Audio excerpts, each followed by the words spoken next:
J'ai assisté à une conférence sur la PMA et ma curiosité n'a jamais été autant satisfaite. Il y avait l'auteur du livre, il y avait aussi des personnes qu'elle a interviewées pour la rédaction de son livre qui est Le chemin de la fertilité. À travers son œuvre, Karine Delmas nous explique très simplement ce qui est possible d'envisager lors d'un problème de fertilité. Elle explique simplement sa pratique qui est l'hypnose et ce qu'elle permet de faire en thérapie avec des femmes qui cherchent donc à comprendre d'où vient son problème de fertilité. Elle accompagne bien évidemment aussi donc les couples, les hommes, mais elle va bien plus loin dans son œuvre. Ce qu'elle a fait, c'est qu'elle a interviewé des personnes qui participent à ce processus de réussir à trouver le souci de l'infertilité chez la femme ou chez l'homme. Elle a donc interviewé des ostéopathes, des psychologues, des médecins aussi spécialisés dans la PMA. Et ce qui était très intéressant, c'est que des personnes qui ont participé à la création de son livre et qui ont donc été interviewées étaient présentes lors de cette conférence sur la PMA. On a pu échanger notamment donc avec un psychologue qui travaille sur la métropole lilloise, mais également avec un ostéopathe, une médecin spécialisée, comme je le disais, en PMA, et aussi avec la créatrice de l'association La Maison pour la PMA. Elle part de plusieurs postulats et elle nous explique dans son livre, à travers son œuvre, très simplement du sentiment d'impuissance et également de solitude que l'on traverse lorsqu'on est dans ce parcours. Elle y aborde le point de vue médical, mais également toutes les pratiques qui sont possibles d'explorer afin de pouvoir mieux comprendre ce qui se passe dans notre corps. Ça permet notamment d'explorer tout un panel de blocages émotionnels ou physiques, liés donc avec les émotions, la psyché et le corps. Ce que j'ai trouvé particulièrement intéressant, c'est qu'on n'oublie pas à l'intérieur de son livre la part de transgénérationnel qui peut avoir du coup parfois un rôle à jouer dans ce parcours d'infertilité chez les couples. Quand elle parle de transgénérationnel, elle nous explique qu'il peut y avoir une part de loyauté familiale ou alors de choses qui ont été transmises chez la femme, chez l'homme aussi, le futur père, chez la future mère, mais également beaucoup plus loin que ça, c'est-à-dire de remonter chez les propres parents de ses futurs parents, c'est-à-dire de retourner chez les parents de la future mère et chez les parents du futur père, les parents en devenir. Pourquoi? Très simplement parce que parfois des choses nous ont été transmises de manière inconsciente et nous portons un sac à dos de charge qui fait que notre psyché, notre corps, qui sont tous les deux en lien, nous interdisent, nous rendent impuissants face à l'envie de création. Revenir là-dessus, notamment en thérapie ou alors sinon simplement en séance qui vient travailler sur le corps comme par exemple la kinésiologie ou l'ostéopathie est super intéressante. En tout cas selon moi, j'ai trouvé ça absolument passionnant, j'ai trouvé ça dingue de se dire que finalement tout est lié, aussi bien le corps que l'esprit. Évidemment, j'en étais déjà convaincue, on va pas se mentir.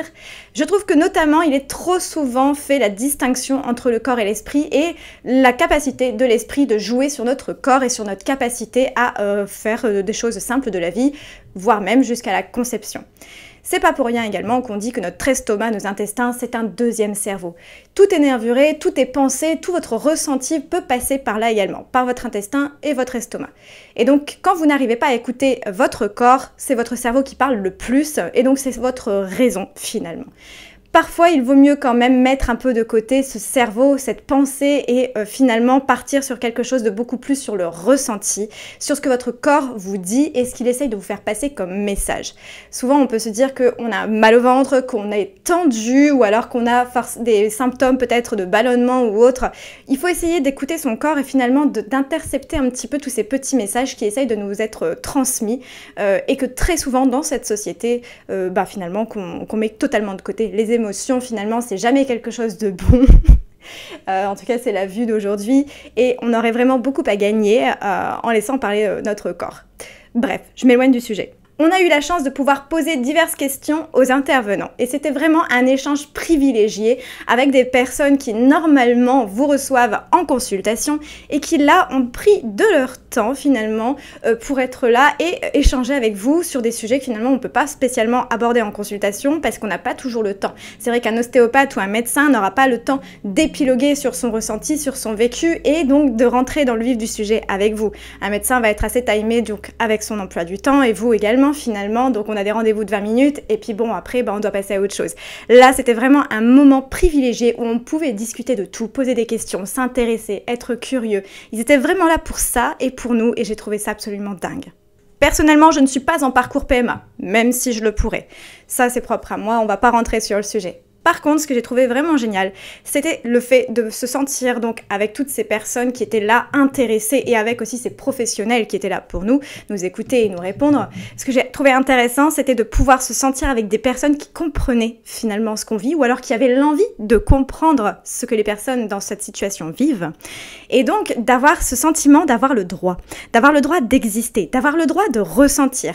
Et souvent, on va pas se mentir, quand on est dans cette situation-là, on ressent des choses plutôt négatives, comme la solitude, l'isolement, l'incompréhension, la colère ou la jalousie, la difficulté d'accepter la grossesse des autres personnes, la difficulté de recevoir cette réponse négative chaque mois du coup de notre côté et notre corps qui nous dit non, toujours pas aujourd'hui. On a forcément cette culpabilité aussi de se dire je suis une mauvaise personne parce que je refuse d'accepter que les autres puissent être heureux et vivre leur grossesse, devenir de futurs parents, et je suis une mauvaise personne parce que je n'arrive pas à arriver à ce but.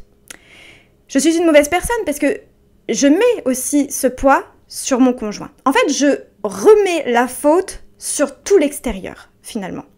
Alors que ces personnes n'y sont absolument pour rien. Soyons bien d'accord.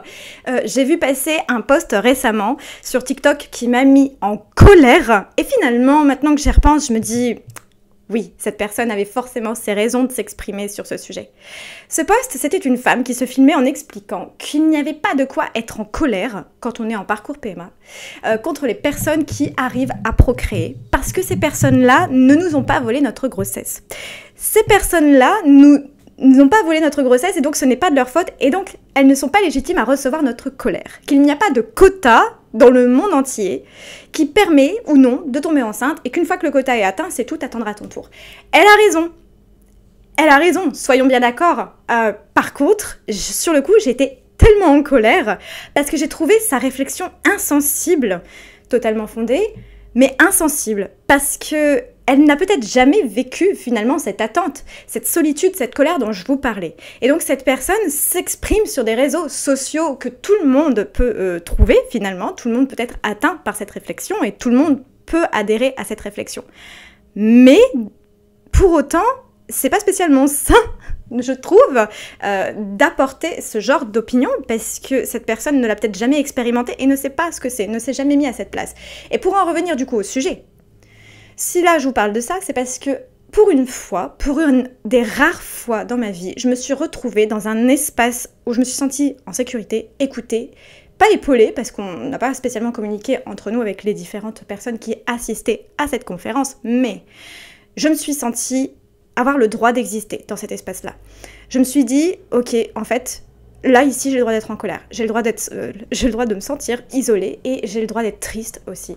Et ça faisait, mais alors, un bien fou, parce que dans la vie de tous les jours, tu peux pas te le permettre finalement. Il faut bien avancer, il faut bien essayer de remonter la pente, il faut bien rester positif, parce qu'on se dit aussi que ça finira par venir, que si on reste pas positif, ça ne pourra jamais venir.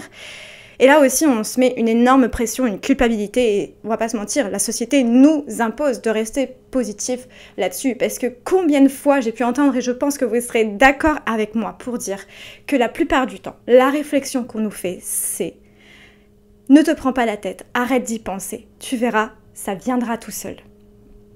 Ça viendra simplement quand tu n'y penseras plus. » Alors cette réflexion, j'ai envie de la balancer par la fenêtre et de dire à des personnes qui vont me sortir ça encore aujourd'hui, non, en fait, non. Non, ce n'est pas parce que j'y pense que je peux pas tomber enceinte. Ce n'est pas parce que j'y pense que je n'arriverai pas à tomber enceinte et ce n'est pas du coup en n'y pensant plus que du jour au lendemain je tomberai enceinte. Non.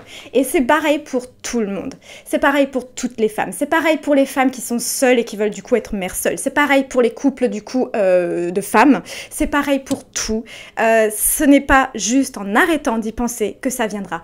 Parce que même en faisant toutes les choses nécessaires ou alors en laissant vivre et en faisant comme si de rien n'était, rien ne nous le garantit.